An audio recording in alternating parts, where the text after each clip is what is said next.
foram dadas a Israel, já foram cumpridas em Israel, e porque Deus as cumpriu em Israel, a igreja do Senhor Jesus Cristo as vive hoje. Amém.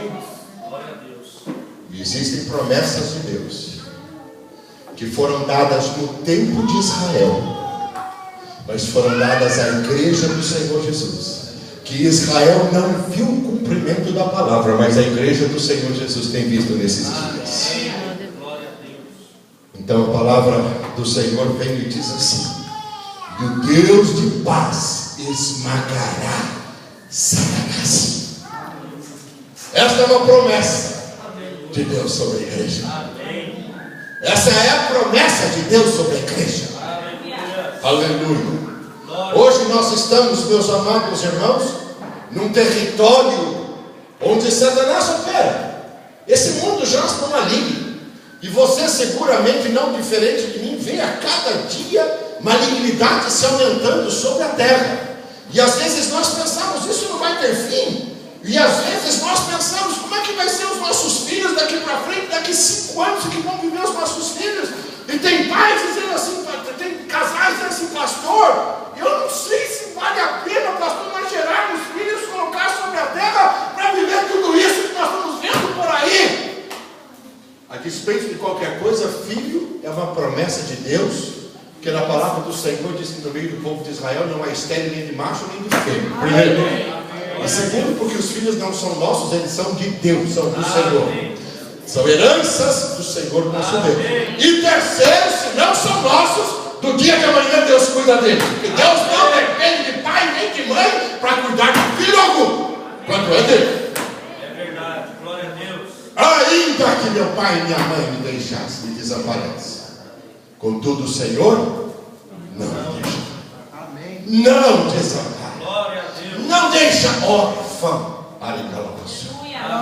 Bendito é o nome do Senhor. O apóstolo São Pedro, entendendo, meus amados, esse contexto das promessas de Deus, ele fala à igreja, e eu quero hoje, em nome do Cordeiro Jesus, ministrar-lhes, Deus amado, ministrar o teu coração, meu irmão, minha irmã, uma porção que seja para deleite da tua alma. Amém. Esses dias são avassaladores. Se alguém disser, pastor do céu, nós estamos sofrendo notícia ruim, você liga a televisão, abre o jornal, a internet, enfim, notícia ruim.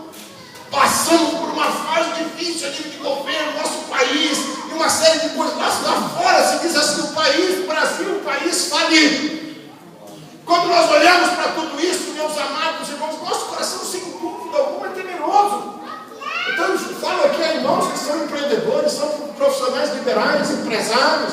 Tem irmãos aqui que são funcionários, são empregados, empresas, depende do seu trabalho, depende do seu sustento, para sustento de família. Depende do ganho para sustento de família. E alguém pode pensar assim, pastor, onde é que vai parar? Vou dizer uma coisa para você. Pare você na mão de Deus. Amém. Esteja você na mão de Deus. Amém. Não dependa do que está acontecendo aqui debaixo dos teus olhos. Não olhe a circunstância, porque você não depende de circunstância para viver. Você depende do braço de Deus que está estendido para te abençoar. Depende da graça que o Senhor tem derramado sobre a tua vida. E que a graça do Senhor Jesus seja com todos. Glória a Deus. Amém, Pai. Pedro escreve à igreja. E eu quero ir a esta palavra com os meus amados agora. Se puder lhes pedir, apenas prestem atenção, serei fiel à leitura da palavra. Pedro, escrevendo o primeiro capítulo da segunda epístola da carta, das duas cartas que ele escreve na segunda epístola, primeiro capítulo, ele traz uma revelação bendita. E eu quero gerar no teu coração hoje um descanso. Quero em nome de Jesus clamar que haja sobre a tua alma uma porção de alívio hoje. Amém. Um consolo nós temos. Deus esmaga Satanás. Amém. Está perto, debaixo dos vossos pés. Isso é uma promessa para mim e é uma promessa para você. Você vai dizer assim, no dia de Cristo, pastor, eu vou dizer uma coisa para você, não sei se nós seremos arrebatados com Cristo no dia dele, Ou se seremos chamados antes para a sua glória? Não sei, mas eu sei que a palavra do Senhor diz: Deus vai esmagar Satanás debaixo dos pés da igreja. Glória a Deus. Pedro, quando escreve esta carta, ele faz questão, como ele conhece o nosso coração de homens que somos, conhece as nossas limitações, os nossos questionamentos. Pedro, ele faz questão de se identificar. Sabe quando você recebe um livro para ler e alguém diz assim para você: leia esse livro, ele é ótimo, esse livro é bom, leia esse livro. Aí você dá uma olhadinha no livro, a capa nem é tão sugestiva, as cores nem agradam muito. Aí logo você já vai dar uma olhada no nome do autor. Aí para ver se é conhecido ou não, para ver se ele já escreveu alguma outra coisa ou não, ver se é um best-seller. Você dá aquela olhadinha básica assim. Pedro pensou: vamos pegar a minha carta e já vão logo querer saber quem é que está escrevendo esse papel aqui. Então Pedro, ele se identifica. E eu quero só contar para você agora, crente, você que veio hoje aqui na igreja não por acaso, mas porque Deus tem uma obra contigo. Eu quero contar para você o que ele diz assim, este homem de Deus, ele diz assim, Simão Pedro, primeiro capítulo, versículo 1, diz assim, Simão Pedro, e ele diz assim, servo, vírgula. Quando ele diz servo, ele está dizendo assim, aquele que não tem mais vontade própria. Quando ele diz servo, diz assim, aquele que se anulou. Quando ele diz servo, diz assim, aquele que fez uma entrega da sua vida. Quando ele diz servo, ele diz assim, aquele que tem dono e que obedece ordem e que é sujeito à autoridade. Então, quando ele se identifica dizendo servo, ele está se dizendo assim, eu sou um daqueles que vai para mergulhar no chão, aonde o meu dono me manda ir fazer trabalhar, eu vou e eu faço, porque ele é meu dono e eu sou dele. Amém. Ele coloca uma vírgula depois do estado de servidão e diz assim, apóstolo do Senhor Jesus Cristo. E sabe, ele torna a repetir o estado de servidão, porque o apóstolo, ele é um enxadão.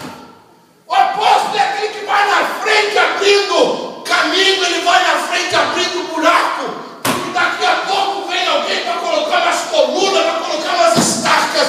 Então novamente diz assim, o apóstolo se nomeando de novo servo. O apóstolo está debaixo do comando da voz do Espírito de Deus. Amém. E por que Pedro escreve isso? Para dizer à igreja, eu estou escrevendo porque eu dei crédito ao que eu ouvi. Eu estou escrevendo porque eu faço segundo o que eu ouvi. E segundo o que eu ouvi, a minha palavra tem crédito para você. Amém. Aí então ele escreve, e eu quero então repensar com você o que esse homem escreve. Ele diz assim, visto como o seu divino poder, presta atenção aqui, crente, não desvia a atenção agora. Visto como o seu divino poder nos deu tudo o que diz respeito à vida e piedade, pelo conhecimento daquele que nos chamou por sua glória e virtude. Aleluia. Nós vivemos, meus amados irmãos, diante de circunstâncias, e acabamos de falar disso agora, quando lemos Romanos, onde somos postos à prova todo dia. E na prova existem duas ações benditas, e eu estou dizendo benditas. Uma é do Senhor teu Deus, que quando permite que você vá à prova, Ele estende a mão